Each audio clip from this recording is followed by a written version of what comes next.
बिस्मिल्लाहिर्रहमानिर्रहीम। आज की शब ऐसे लफ्ज़ों की शब है जिन्हें आंसुओं से पढ़ा जाता है।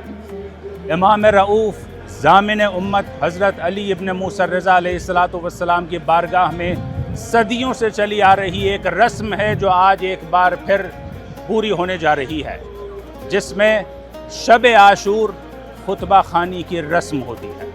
ये रस्म पिछले कई सौ बरसों से जारी है और इसका बुनियादी मकसद ये बताना है कि करबला कभी ख़त्म होने वाली नहीं है।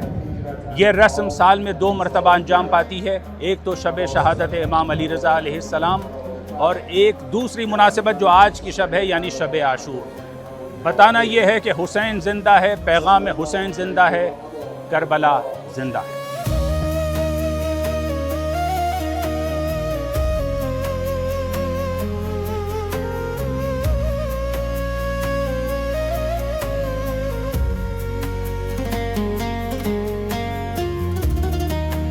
इमाम रऊफ़ के जो खादिम यहाँ पर चिराग लिए बैठे हैं और उनमें एक लौ है, वो सिर्फ लौ नहीं है बल्कि ये उन सैकड़ों हज़ारों बल्कि बेशुमार दिलों की तर्जुमान है जो इस वक्त गम हुसैन में जल रहे हैं। वो गम हुसैन जो किसी तरीक़े से ख़त्म होने का नाम नहीं ले रहा और जिसकी हरारत ता क़याम क़यामत बाकी है।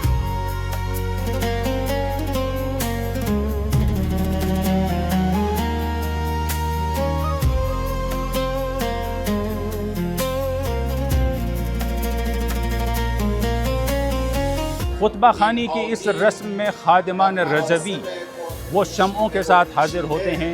खुतबा खानी की जाती है, मरसिया खानी होती है। किस लिए?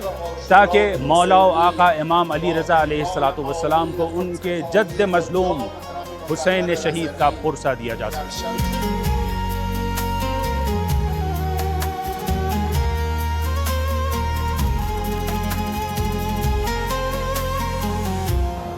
शब की तारीकी में ये रोशन चिराग सिर्फ चिराग नहीं है बल्कि एक निशानी है इस बात की कि पैगाम करबला हमेशा ज़िंदा है, हमेशा ताबिंदा है और रहेगा।